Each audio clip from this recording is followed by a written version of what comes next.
Bismillahirrahmanirrahim. Assalamualaikum warahmatullahi wabarakatuh. Rabbi surahli sodri wa yassirli amri wahlul 'uqdatam min lisani yafqahu qawli, amma ba'd. Teman-temanku, anak-anakku sekalian, izinkanlah di sini saya Khairiyah Putri Wulandari berbagi mata pelajaran pendidikan kemuhammadiyahan bab periodisasi perjuangan Muhammadiyah. Pada pertemuan kali ini kita akan belajar bersama-sama mengenai periodisasi perjuangan Muhammadiyah. Nah, sebagaimana sudah tertera di layar, di slide, di situ terdapat 6 tahapan dari periodisasi perjuangan Muhammadiyah. Yang pertama, ada perjuangan Muhammadiyah pada periode awal. Yang kedua, perjuangan Muhammadiyah sebelum dan sesudah kemerdekaan. Yang ketiga, perjuangan Muhammadiyah pada periode Orde Lama. Yang keempat, perjuangan Muhammadiyah pada periode Orde Baru. Yang kelima, perjuangan Muhammadiyah pada masa reformasi. Dan yang keenam, perjuangan Muhammadiyah pada abad kedua. Untuk lebih jelasnya, akan kita uraikan satu persatu penjelasan daripada tahapan-tahapan periodisasi perjuangan Muhammadiyah. Tentu sudah tidak asing lagi bagi teman-teman mengenal bagaimana perjuangan Muhammadiyah pada periode awal. Muhammadiyah itu didirikan oleh siapa? Kapan Muhammadiyah itu didirikan, kemudian di mana Muhammadiyah itu berdiri. Tentu itu bukanlah hal yang asing lagi bagi teman-teman jika sebelumnya teman-teman sudah mempelajari terkait pendidikan kemuhammadiyahan di kelas 10. Nah, di sini sekilas saja terkait dengan perjuangan Muhammadiyah pada periode awal, yang mana Muhammadiyah itu sendiri didirikan oleh Kiai Haji Ahmad Dahlan, tepatnya pada tanggal 8 Dzulhijjah 1330 Hijriah atau bertepatan pada tanggal 18 November 1912 Masehi di Kauman, Yogyakarta. Setelah teman-teman mengetahui mengenai sekilas terkait profil Muhammadiyah, mungkin dari kalian juga banyak yang bertanya-tanya, kira-kira apa sih yang menjadi latar belakang Muhammadiyah itu didirikan? Kenapa sih Muhammadiyah itu didirikan? Nah, untuk menjawab pertanyaan-pertanyaan kalian, di sini sudah terdapat 2 faktor yang mempengaruhi berdirinya Muhammadiyah. Yang pertama ada faktor internal dan yang kedua ada faktor eksternal. Untuk lebih jelasnya akan kita bahas satu persatu. Yang pertama ada faktor internal. Faktor internal ini merupakan faktor yang timbul dari dalam, khususnya dari dalam umat Islam itu sendiri.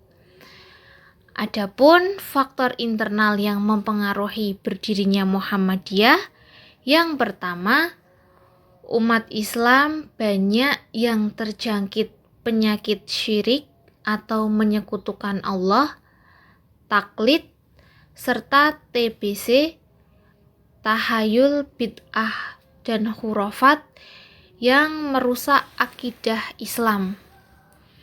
Taklid ini merupakan mengikuti pendapat seseorang tanpa dia itu mengetahui dasarnya, tanpa dia mengetahui landasan kenapa seseorang itu memiliki pendapat seperti ini, begitu.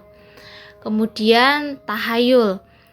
Tahayul itu lebih ke mengaitkan kejadian-kejadian yang dianggap aneh dengan sesuatu. Sebagai contoh, semisal jika ada tokek yang berbunyi sampai sekian, itu bakal terjadi pertanda ini. Nah, kurang lebih seperti itu. Kemudian bid'ah.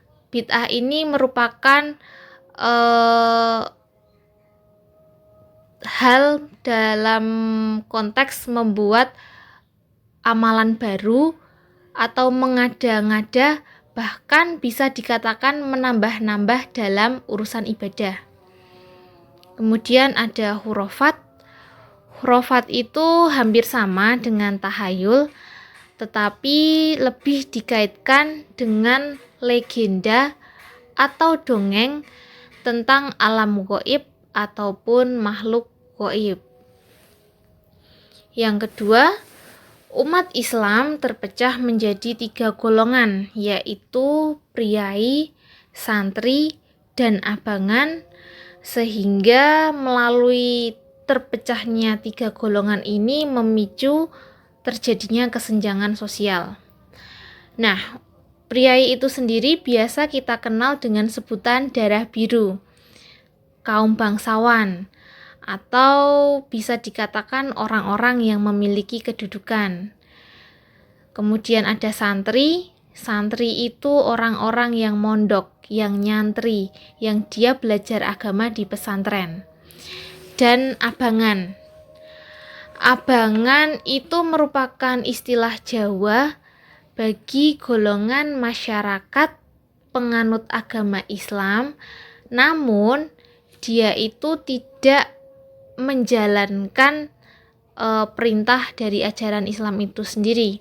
Sebagai contoh, misal nih, ada orang yang dia beragama Islam, tapi mohon maaf, dia tidak melakukan sholat, dia tidak melakukan zakat, dan beberapa kewajiban atau hal-hal lainnya. Kemudian lanjut, yang ketiga, sistem pendidikan Islam yang lemah. Jadi dulu di masa penjajahan, pendidikan Islam pada waktu itu masih sangat lemah, dikarenakan sistem pendidikan lebih berkutat kepada sistem tradisional, artinya belum ada kemajuan. Selain faktor internal, terdapat juga faktor eksternal atau sesuatu yang timbul dari luar yang mendorong Persyarikatan Muhammadiyah itu didirikan. Yang pertama, penjajahan kolonial Belanda. Ternyata pada waktu itu Belanda menjajah Indonesia itu mereka memiliki doktrin atau semangat yang dikenal dengan istilah 3G. Apa sih 3G itu? Jadi 3G itu merupakan singkatan dari Gold, Glory, dan Gospel. Artinya mereka menjajah Indonesia itu untuk mencari kekayaan, kemudian mereka juga mencari kekuasaan, dan yang ketiga yang tidak kalah penting, mereka juga membawa misi untuk menyebarkan agama Kristen di Indonesia, atau biasa kita kenal dengan istilah Kristenisasi. Lanjut, yang kedua, gerakan pembaruan Islam di dunia. Jadi di sisi lain, dunia pada waktu itu sedang gencar-gencarnya melakukan pembaharuan pada agama Islam. Karena apa? Karena pada waktu itu ternyata banyak sekali terjadi praktek TBC, tahayul bid'ah khurafat, yang mana TBC ini ternyata tidak hanya terjadi di Indonesia saja, namun juga di beberapa negara Islam lainnya. Maka ini menjadi faktor eksternal berdirinya Persyarikatan Muhammadiyah. Kemudian lanjut pada gerakan pembaharuan Muhammadiyah pada periode awal. Adapun pembaharuan yang dilakukan Muhammadiyah pada periode awal difokuskan untuk menggarap 4 bidang. Yang pertama, bidang keagamaan. Di bidang ini Muhammadiyah berupaya untuk memberantas TBC, tahayul, bid'ah, dan hurafat. Yang kedua, bidang kependidikan. Di bidang ini dilakukan dengan cara mendirikan sekolah-sekolah Muhammadiyah. Kemudian yang ketiga, bidang kepustakaan atau penerbitan. Kalau kalian cermati, Muhammadiyah mempunyai majalah yang legend, yang bernama Suara Muhammadiyah, yang mana majalah ini masih tetap eksis hingga saat ini. Selanjutnya yang keempat, bidang sosial kemasyarakatan. Di bidang ini terdapat bagian penolong haji dan PKU, atau singkatan dari penolong kesengsaraan umum, yang merupakan rumah sakit yang dimiliki oleh Muhammadiyah. Nah, di sini sudah Ibu sertakan glosarium atau daftar kata beserta penjelasannya. Jika tadi apa yang Ibu sampaikan terdapat hal-hal yang kurang jelas atau ada beberapa kosakata yang kalian belum ketahui artinya, di sini kalian bisa melihat beberapa kosakata dan juga makna atau artinya. Ada syirik, taklid, tahayul, bid'ah, khurafat, priai, santri, dan abangan. Nah, bisa kalian cermati makna tersebut di glosarium yang sudah Ibu sediakan. Beralih pada pembahasan yang kedua, yaitu perjuangan Muhammadiyah sebelum dan sesudah kemerdekaan. Sebelum kemerdekaan, Persyarikatan Muhammadiyah berhadapan dengan dua bangsa yang menjajah Indonesia, yaitu pemerintah kolonial Belanda dan militeristik Jepang. Namun, pada saat pendudukan Jepang, masyarakat dihadapkan dengan peperangan dan bencana kelaparan. Organisasi-organisasi yang didirikan masyarakat, tidak terkecuali Muhammadiyah, juga hanya diberi ruang gerak yang sangat sempit. Disinilah muncul sosok Ki Bagus Hadikusumo yang selalu mempertahankan misi gerakan Muhammadiyah yang ketika itu sedang berhadapan dengan pemerintah Jepang. Selain itu, Ki Bagus Hadikusumo juga gigih menentang instruksi pemerintah Jepang untuk melaksanakan upacara Seikere. Seikere di sini yang dimaksud adalah membungkukkan badan ke arah timur untuk menghormati Dewa Matahari sebagai dewa penitis para kaisar Jepang.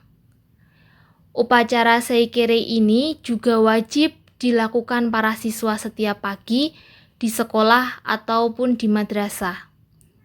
Akan tetapi, dalam pandangan Muhammadiyah, upacara Seikere ini merupakan salah satu bentuk perbuatan syirik. Kemudian menjelang detik-detik persiapan kemerdekaan, ternyata telah banyak sekali kader Muhammadiyah yang turut terlibat untuk mempersiapkan kemerdekaan negara Indonesia. Di antaranya ada dua tokoh yang ikut terlibat dalam mempersiapkan kemerdekaan dan juga pasca kemerdekaan. Di antaranya yang pertama ada Ki Bagus Hadikusumo, kemudian yang kedua Abdul Qahar Muzakir. Adapun kontribusi yang dilakukan oleh Ki Bagus Hadikusumo antara lain, beliau berjuang aktif mengawal kemerdekaan NKRI. Selain itu, kegiatan yang dilakukan oleh beliau adalah dengan mengadakan silaturahim cabang-cabang se-Jawa pada tahun 1946 dan mengadakan sidang tanwir di beberapa kota yang ada di Indonesia. Sedangkan kontribusi Abdul Qahar Muzakir adalah lebih banyak menyoroti batas-batas wilayah Negara Kesatuan Republik Indonesia. Nah, di sini Ibu tampilkan dua orang tokoh yang memiliki kontribusi yang cukup penting pada saat kemerdekaan atau pasca kemerdekaan. Nah, bisa kalian lihat dua gambar yang sudah Ibu tampilkan di slide. Di situ terdapat sosok Ki Bagus Hadikusumo dan Abdul Qahar Muzakir. Pembahasan yang ketiga terkait dengan periodisasi perjuangan Muhammadiyah, yaitu perjuangan Muhammadiyah pada periode Orde Lama. Orde Lama di sini lebih mengacu kepada masa pemerintahan negara di bawah kendali Presiden Insinyur Soekarno, di mana pada masa Orde Lama ini terjadi kegoncangan politik sehingga mempengaruhi gerak perjuangan Muhammadiyah baik secara langsung maupun tidak langsung. Perjuangan Muhammadiyah pada masa Orde Lama ini setidaknya bisa kita lihat dari dua periode kepemimpinan, yaitu kepemimpinan HM Yunus Anis dan Kiai Haji Ahmad Badawi. Meskipun sedang dilanda dengan kegoncangan politik pada waktu itu, akan tetapi ada beberapa prestasi yang dicapai oleh dua tokoh Muhammadiyah ini pada periode kepemimpinan di waktu itu. Yang pertama ada HM Yunus Anis, di mana beliau berhasil merumuskan identitas persyarikatan yang dituangkan dalam kepribadian Muhammadiyah.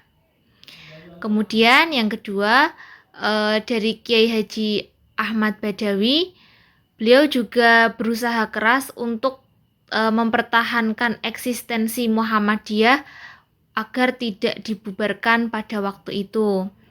Selain itu, beliau juga menolak tegas ideologi Nasakom. Nasakom merupakan kepanjangan atau singkatan dari nasionalis, agama, dan komunis. Di samping itu, beliau juga berhasil membentuk sebuah badan yang bernama Kokam.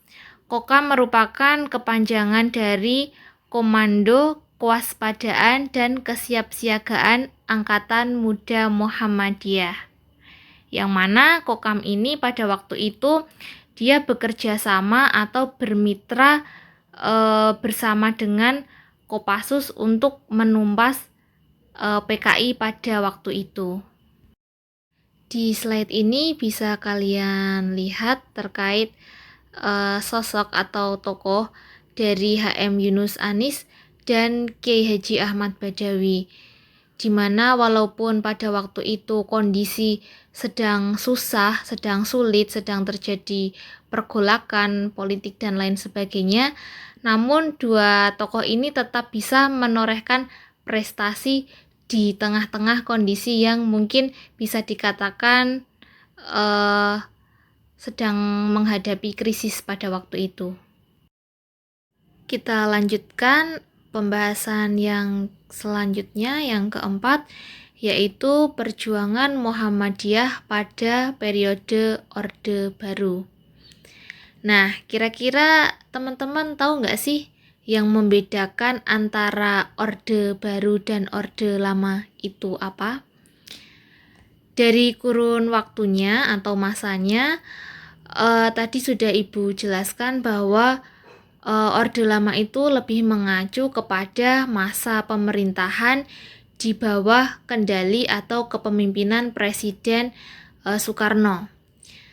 Berbeda halnya dengan Orde Baru, yang mana Orde Baru ini merupakan masa pemerintahan di bawah kendali atau kepemimpinan Presiden Soeharto. Yang mana pada Orde Baru ini telah tampil sejumlah pemimpin karismatik di Muhammadiyah. Nah, di bawah ini ada 3 tokoh yang terpilih. Yang pertama ada Kiai Haji Fakih Usman, kemudian yang kedua ada Kiai Haji A.R. Fahrudin, dan yang ketiga ada Kiai Haji Ahmad Azhar Bashir. Periodisasi perjuangan Muhammadiyah Selanjutnya adalah perjuangan Muhammadiyah pada masa reformasi. Pada masa ini terdapat salah satu tokoh Muhammadiyah yang cukup menonjol karena beliau dianggap memiliki pengaruh pada waktu itu. Siapa lagi? Tidak lain dan tidak bukan adalah Profesor Dr. Amin Rais, di mana beliau ini merupakan pelopor terhadap gagasan reformasi politik untuk mengakhiri rezim Orde Baru. Tidak hanya itu, Muhammadiyah juga ikut serta dalam mensukseskan gerakan reformasi. Di antaranya ada beberapa peran atau kebijakan. Yang pertama, merelakan Profesor Dr. Amin Rais melepaskan jabatannya sebagai Ketua Pimpinan Pusat Muhammadiyah dengan maksud agar beliau lebih fokus dalam memimpin gerakan reformasi. Kemudian yang kedua, merumuskan Hithah Kehidupan Berbangsa dan Bernegara atau Hithah Denpasar yang diputuskan saat sidang Tanwir pada tahun 2002 di Bali. Pembahasan yang terakhir, yang keenam, yaitu perjuangan Muhammadiyah pada abad kedua. Nah, perjuangan Muhammadiyah pada abad kedua ini terlihat sekali terdapat dua tokoh yang sangat luar biasa yang begitu memberikan pengaruh kepada organisasi Muhammadiyah itu sendiri, yaitu ada Profesor Dr. Din Syamsuddin dan Dr. Haji Haidar Nasir.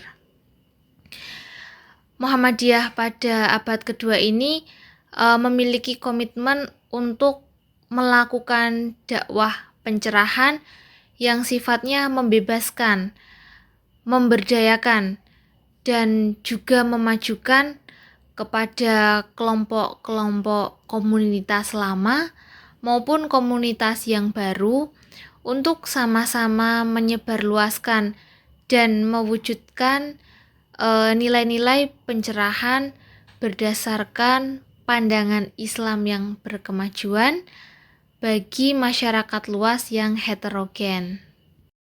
Sebelum ke penutup, di sini kembali Ibu sampaikan terkait dengan glosarium, daftar kata beserta penjelasannya. Barangkali dari teman-teman masih ada yang belum mengetahui terkait istilah-istilah baru dari apa yang Ibu sampaikan tadi. Teman-teman bisa lihat glosarium di sini yang sudah Ibu tuliskan. Di situ ada beberapa daftar kata, ada Orde Lama, Orde Baru, Reformasi, Nasakom, dan juga Kokam. Semoga bisa menambah pengetahuan dan kosakata kalian terhadap apa yang sudah Ibu sampaikan. Baik, materi pada pertemuan ini Ibu cukupkan. Semoga melalui tayangan ini bisa menambah wawasan dan pengetahuan kita terkait materi periodisasi perjuangan Muhammadiyah. Jangan lupa teman-temanku sekalian untuk selalu menjaga kesehatan, kemudian mematuhi protokol kesehatan, dan juga tetap semangat dalam menuntut ilmu. Mungkin itu saja yang bisa Ibu sampaikan. Mohon maaf atas segala kekurangan. Billahi taufik wal hidayah. Wassalamualaikum warahmatullahi wabarakatuh.